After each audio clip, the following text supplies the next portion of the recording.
And that, of course, makes me worse than old. It makes me irrelevant.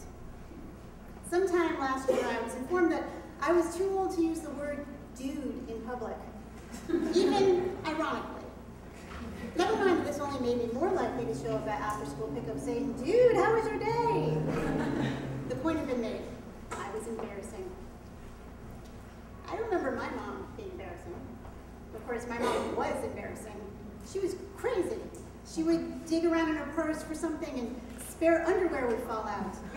She would stalk neighborhood garage sales and walk right into people's houses asking if stuff was for sale. She wore bell-bottoms in 1984 for crying out loud.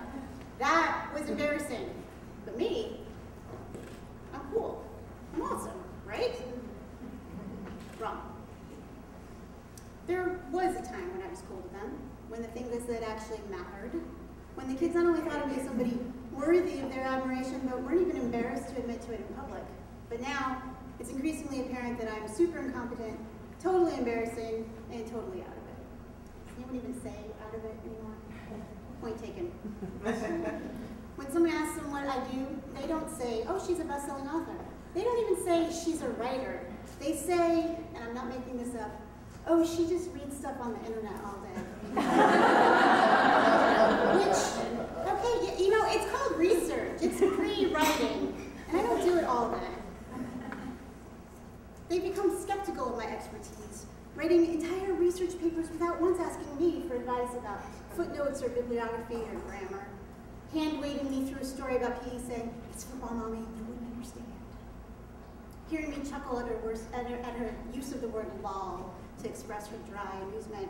My daughter, glancing up momentarily from simultaneously playing Minecraft, texting, and having a group chat on Skype, asks me suspiciously, "Do you even know what LOL means?" And when I explain that not only do I know what it means, but I have in fact been having conversations online involving acronyms since I was her age, when going online meant a DOS prompt, and a modem slower than the slowest response time of a nearly 13-year-old person who has asked for the millionth time to stop playing Minecraft and please come to dinner. But this does nothing to convince her of my relevance, and even her 9-year-old brother responds with a pitying, "Oh, Mom," eye roll. But I get it.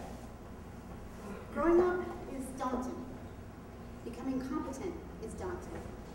It makes sense that they might, at this vulnerable time when they're nearly old enough to be in the grown-up world without my hand to hold, they might necessarily play down my competence in order to convince themselves that their competence is possible. That yes, of course they can do this.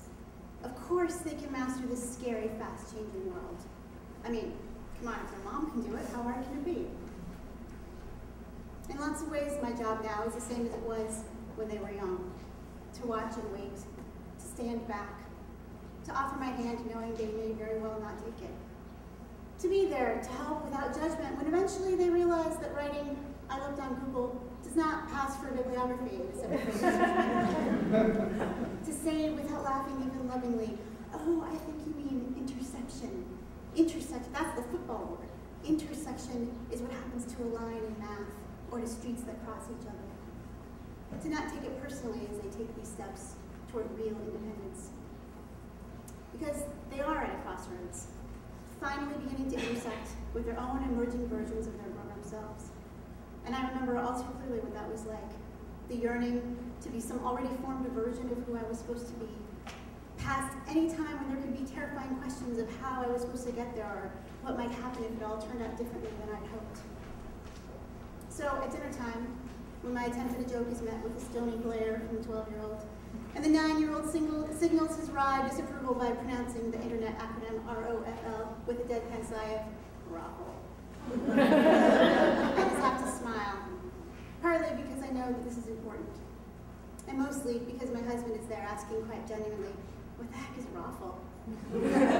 And we all 4 of us, get to laugh together at his ignorance. He's really old.